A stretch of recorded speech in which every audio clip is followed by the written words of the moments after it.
죽음 앞에서 사람은 거짓말을 하지 못합니다. 저는 그것을 책에서 배운 것이 아닙니다. 수십 년에 걸쳐 수많은 임종의 자리에서 직접 목격했습니다.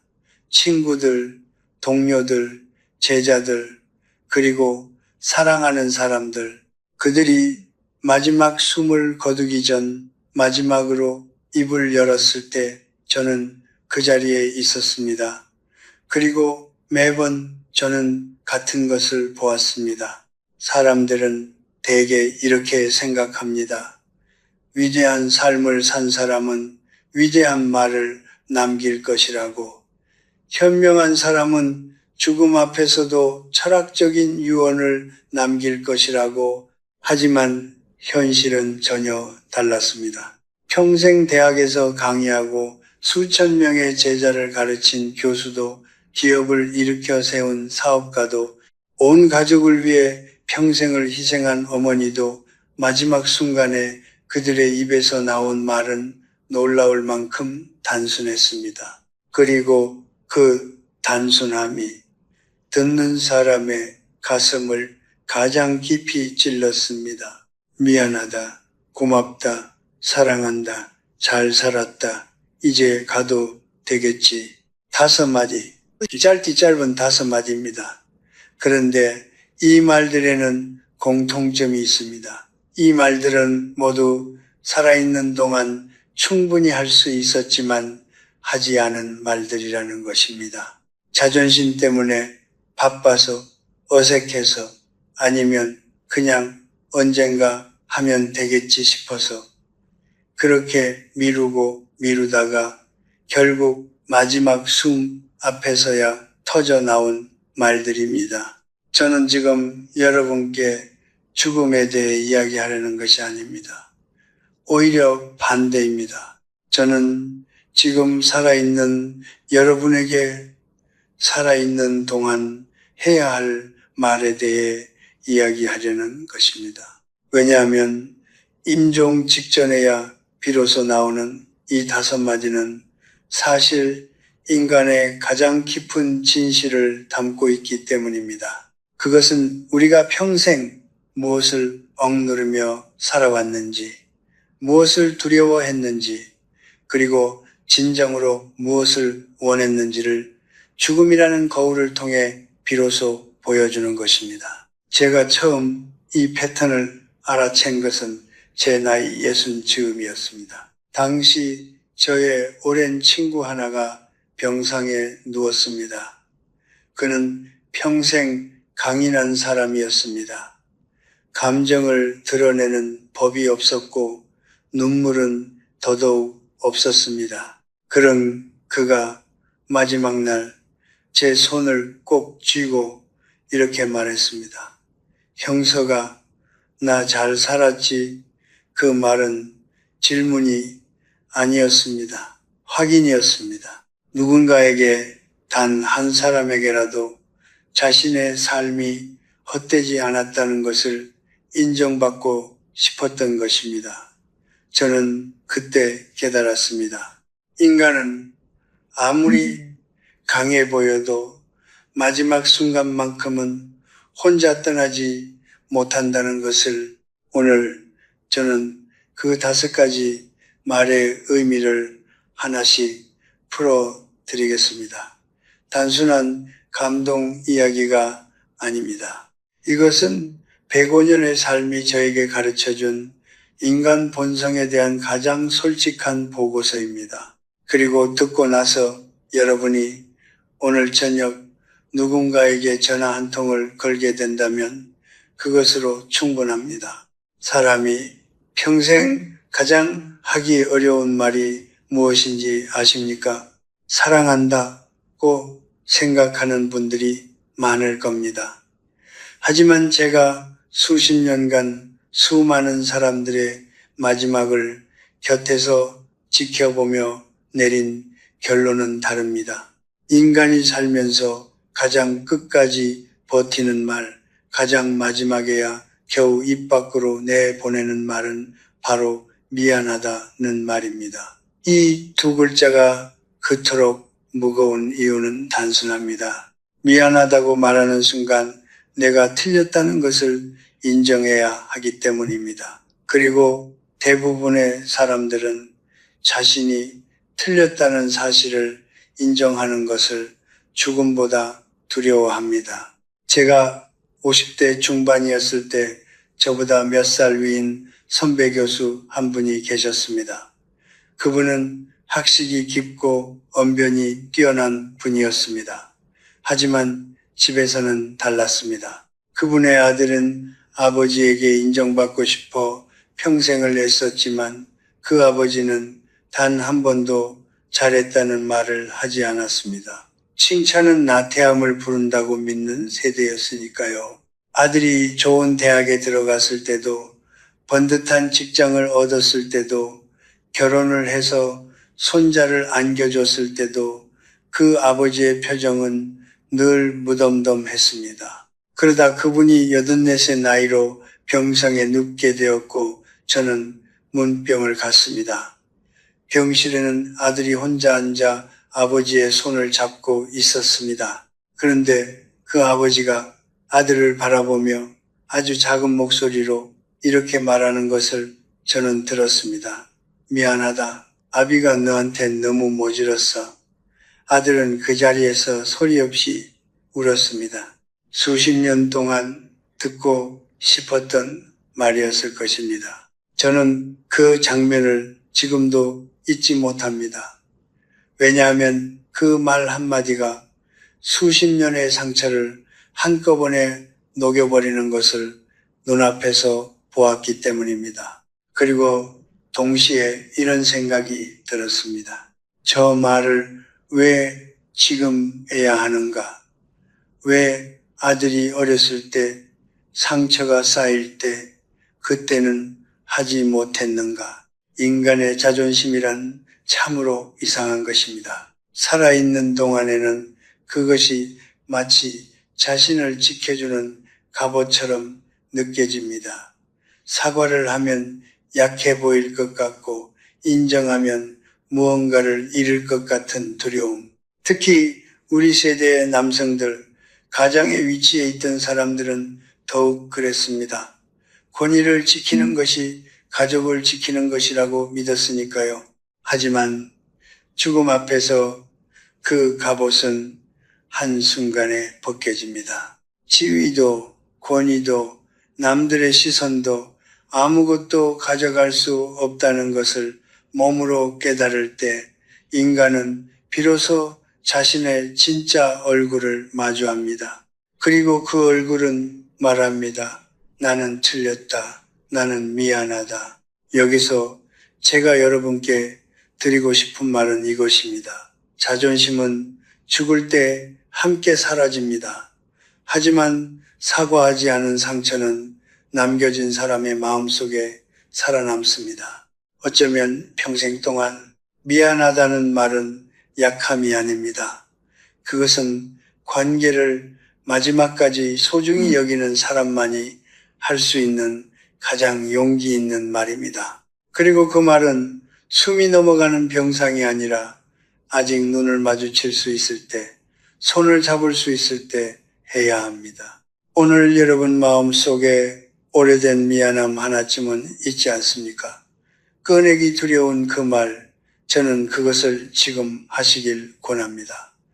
내일은 생각보다 빨리 옵니다. 그리고 어떤 내일은 영영 오지 않기도 합니다. 여러분, 오늘 아침에 눈을 떴을 때 그것이 당연한 일이라고 생각하셨습니까? 대부분의 사람들은 그렇게 생각합니다. 아침에 눈을 뜨는 것, 밥을 먹을 수 있는 것, 누군가 곁에 있다는 것, 이 모든 것들이 너무나 익숙해서 우리는 그것을 공기처럼 여깁니다.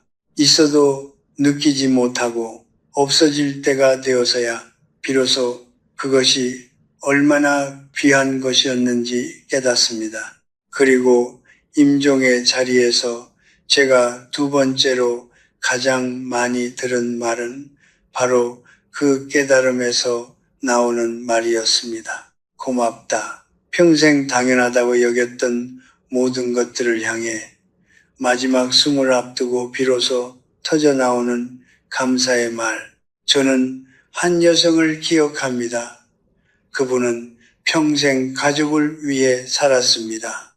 새벽에 일어나 밥을 짓고 아이들을 학교에 보내고 남편의 뒷바라지를 하고 늙어서는 손자들까지 돌봤습니다. 그 긴 세월 동안 그분이 가족에게 고맙다는 말을 들은 것이 몇 번이나 될까요?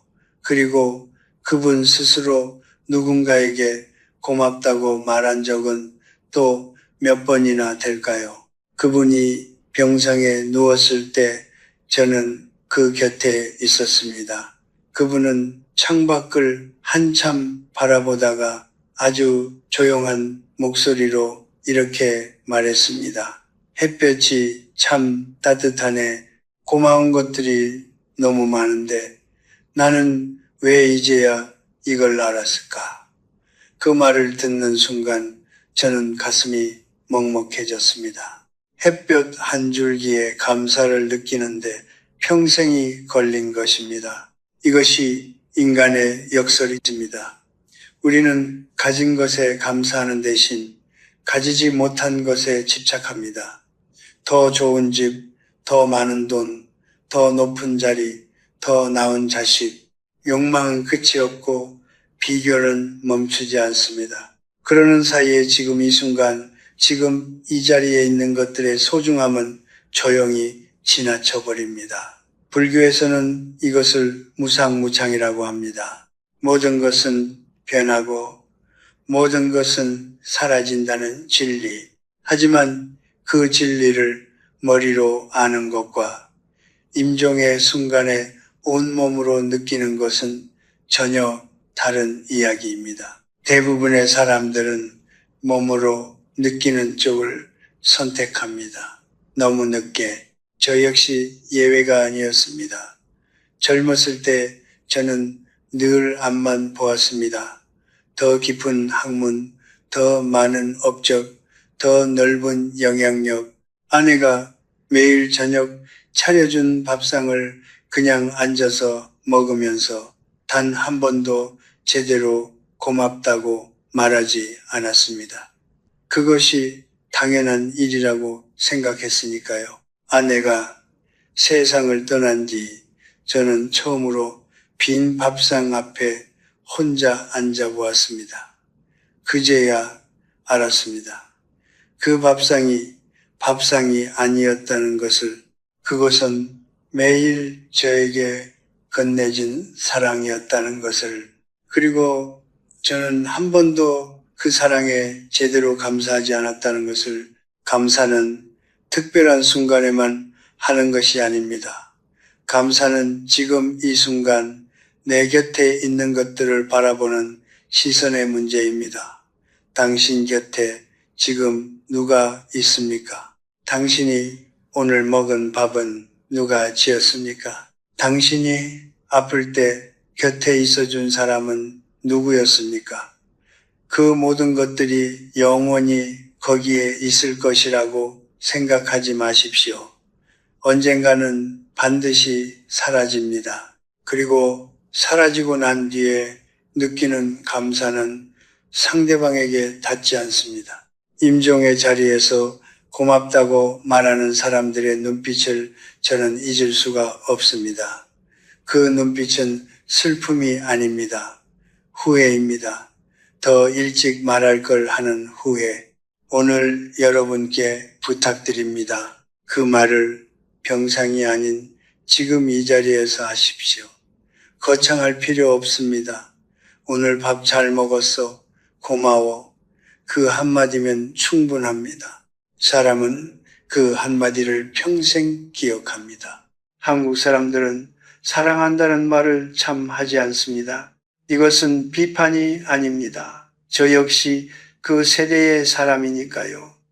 우리는 사랑을 말로 표현하는 것이 아니라 행동으로 보여주는 것이라고 배웠습니다. 새벽같이 일어나 가족을 위해 일하는 것, 자식 교육을 위해 허리띠를 졸라매는 것, 아무 말 없이 곁에 있어주는 것, 그것이 우리 세대의 사랑이었습니다. 말 대신 등으로 표현하는 사랑.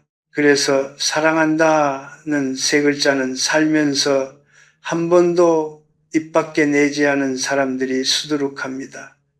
부끄럽고 어색하고 왠지 가벼워 보이는 것 같아서 그렇게 평생을 말하지 않다가 마지막 순간에 그 말이 터져 나옵니다. 제 제자 중에 50대 중반의 남자가 있었습니다.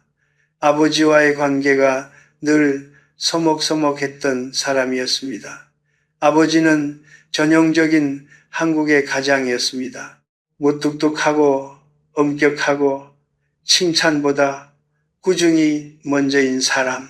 그 아들은 어린 시절부터 아버지의 사랑을 받고 싶었지만 그 사랑이 어떤 형태로 오는지 알 수가 없었습니다. 어른이 되어서도 두 사람 사이에는 늘 어떤 거리가 있었습니다. 필요한 말만 하고 불필요한 감정은 드러내지 않는 그런 관계.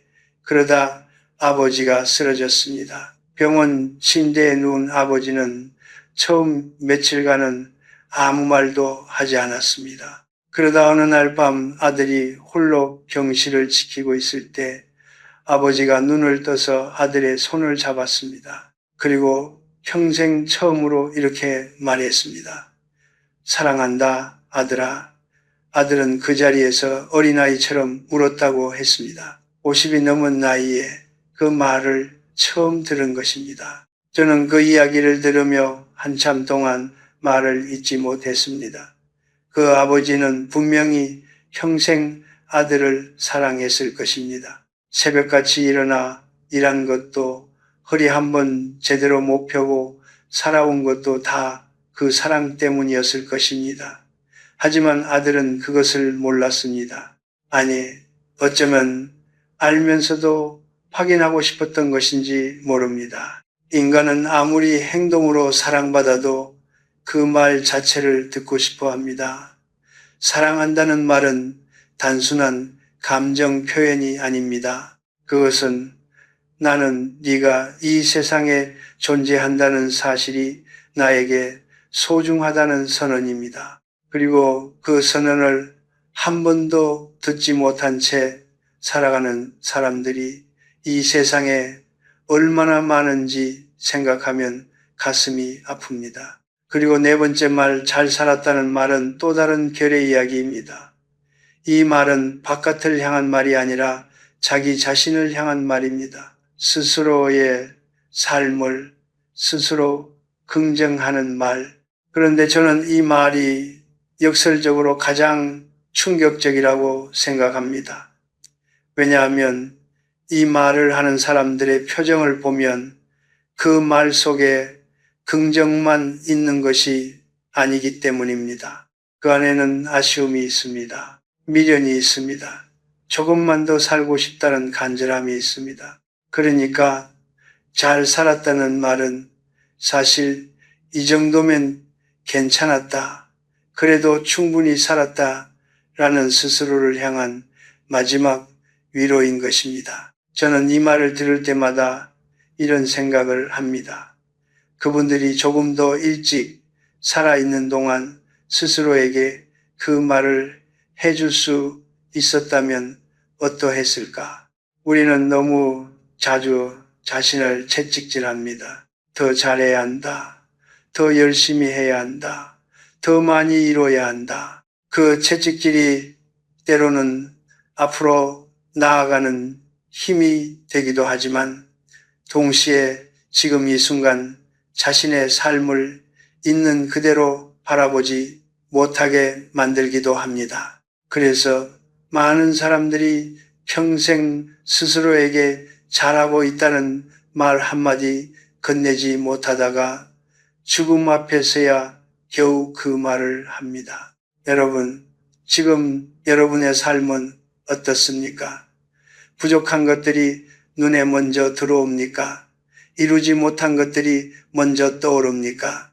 그렇다면 잠깐 지금까지 살아온 날들을 한번 돌아보십시오.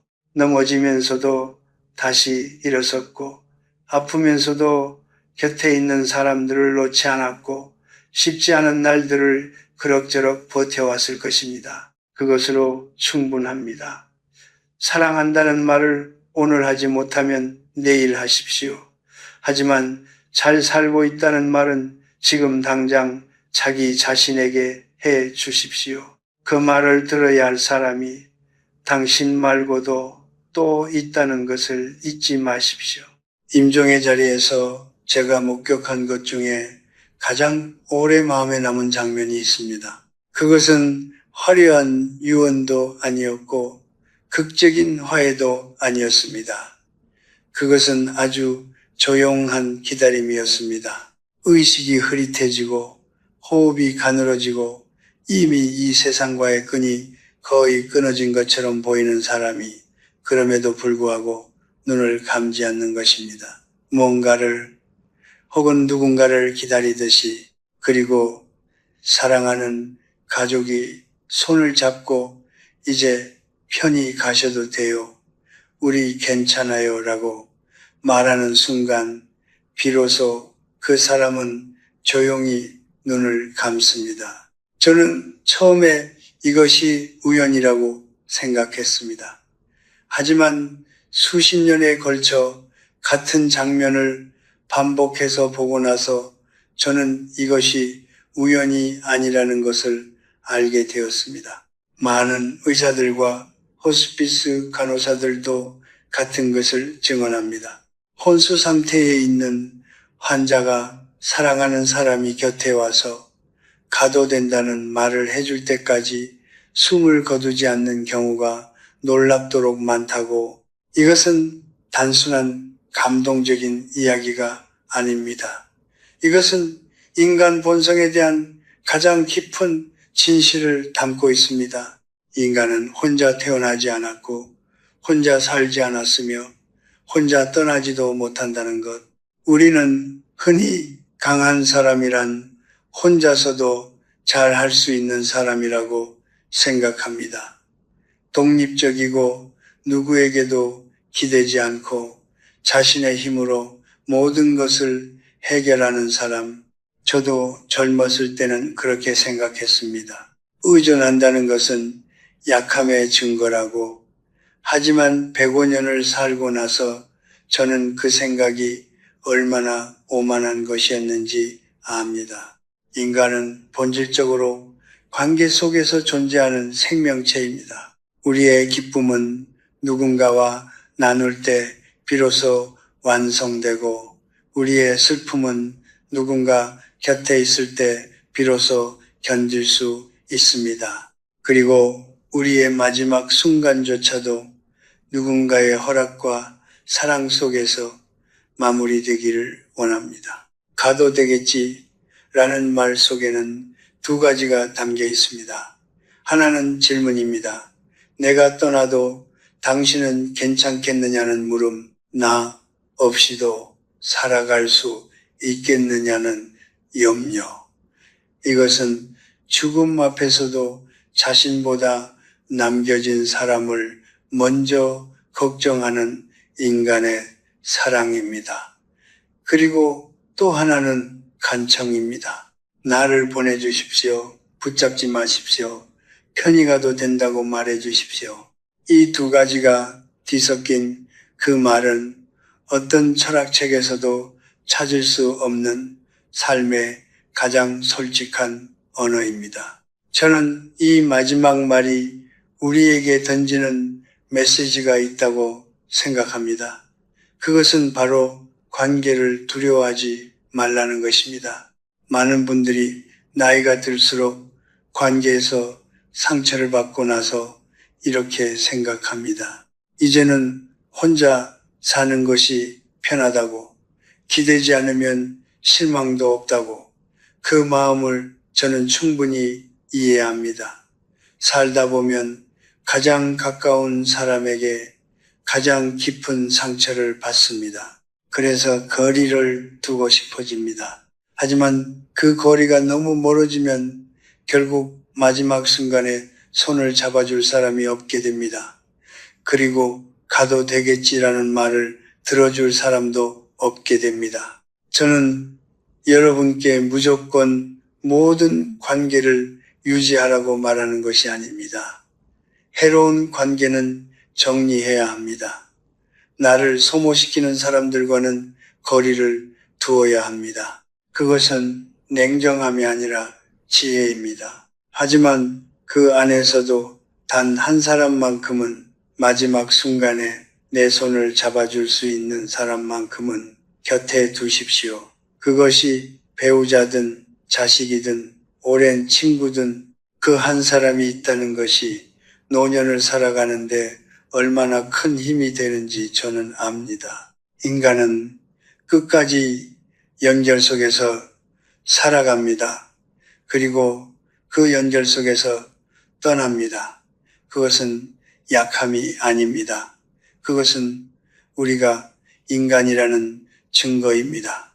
마지막 순간에 가도 되겠지라고 물을 수 있는 사람이 곁에 있다는 것, 그것이야말로 가장 풍요로운 삶을 산 사람의 마지막 모습입니다. 저는 지금 여러분께 죽음 이야기를 한 것이 아닙니다. 처음부터 끝까지 저는 삶 이야기를 한 것입니다. 임종의 자리에서 터져나오는 5마디 미안하다, 고맙다, 사랑한다, 잘 살았다, 가도 되겠지.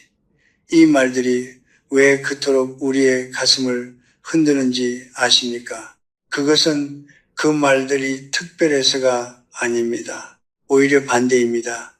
그 말들이 너무나 평범하고 너무나 단순하고 살아있는 동안 얼마든지 할 수 있었던 말들이기 때문입니다. 그런데 우리는 그 말들을 하지 않았습니다. 자존심 때문에, 바빠서, 어색해서, 아니면 그냥 아직 시간이 있다고 생각해서. 하지만 시간은 우리에게 묻지 않고 흘러갑니다. 저는 올해로 105살이 됩니다. 이 나이가 되면 많은 것이 사라집니다. 몸의 힘도, 기억의 선명함도, 함께 걸어온 친구들도. 하지만 이 나이가 되어서야 비로소 선명하게 보이는 것들도 있습니다. 젊었을 때는 보이지 않던 것들이 세월이 깎아낸 자리에서 드러납니다. 그중 하나가 바로 이것입니다. 인간이 평생 가장 후회하는 것은 한 일이 아니라 하지 않은 일이라는 것, 가진 것이 아니라 표현하지 못한 것이라는 것, 이룬 것이 아니라 전하지 못한 말이라는 것. 저는 50대에 아내를 잃었습니다. 그 이후로 수십 년을 혼자 살았습니다. 처음 몇 년은 그 빈자리가 너무 커서 밥을 먹는 것도 잠을 자는 것도 쉽지 않았습니다. 그러다 어느 날 저는 스스로에게 물었습니다. 나는 아내에게 해야 할 말을 다 했는가? 그 질문 앞에서 저는 한참 동안 아무 말도 할 수 없었습니다. 고맙다는 말을 충분히 했는가? 사랑한다는 말을 충분히 했는가? 미안하다는 말을 해야 할 때 제때 했는가? 솔직히 말씀드리면 그렇지 못했습니다. 저 역시 그 말들을 아끼다가 미루다가 결국 영영 하지 못한 말들이 있습니다. 그리고 그 말들은 지금도 제 안에 남아 있습니다. 전할 수 없는 말로. 그래서 저는 오늘 여러분께 이 이야기를 드리는 것입니다. 학문적인 가르침이 아닙니다. 화려한 인생 철학도 아닙니다. 그저 100년을 살아온 한 사람이 살면서 가장 뼈저리게 배운 것을 나누는 것입니다. 그것은 바로 이것입니다. 말은 때가 있습니다. 그 때를 놓치면 영원히 전해지지 않습니다. 지금 여러분 곁에 누가 있습니까? 오래된 오해 때문에 연락을 끊은 형제가 있습니까? 고맙다는 말을 들어야 할 부모님이 아직 살아계십니까? 사랑한다는 말 한마디에 목말라 있을 배우자가 곁에 있습니까? 스스로에게 잘하고 있다는 말 한마디 건네지 못한 채 오늘도 지쳐있는 자기 자신이 있습니까? 그렇다면 오늘 딱 하나만 하십시오. 전화 한 통, 문자 한 줄, 혹은 거울 앞에서 자기 자신에게 건네는 조용한 한마디, 그것으로 충분합니다. 임종의 자리는 진실을 말하기에 너무 늦은 자리입니다. 눈물은 흐르지만 말은 제대로 전해지지 않습니다. 목소리는 떨리고 시간은 없고 상대방은 그 말을 온전히 받아들일 힘조차 남아있지 않을 수 있습니다. 진실은 아직 함께 밥을 먹을 수 있을 때, 같은 하늘 아래 걸을 수 있을 때, 서로의 눈을 마주 볼 수 있을 때 말해야 합니다. 그때가 바로 지금입니다. 삶은 요란한 축제가 아닙니다. 삶은 조용한 이어짐입니다. 그 조용한 이어짐 속에서 우리가 서로에게 건네는 말 한마디 한마디가 결국 우리가 이 세상에 존재했다는 가장 아름다운 증거가 됩니다. 여러분의 남은 날들이 하지 못한 말이 아니라 이미 전한 말들로 가득 차기를 바랍니다. 후회가 아니라 온기로 가득 찬 저녁이 되기를 바랍니다. 그리고 언젠가 마지막 순간이 찾아왔을 때 여러분이 조용히 눈을 감으며 이렇게 생각할 수 있기를 바랍니다. 나는 할 말을 다 했다. 나는 충분히 사랑했다. 나는 잘 살았다. 그것으로 충분한 삶입니다.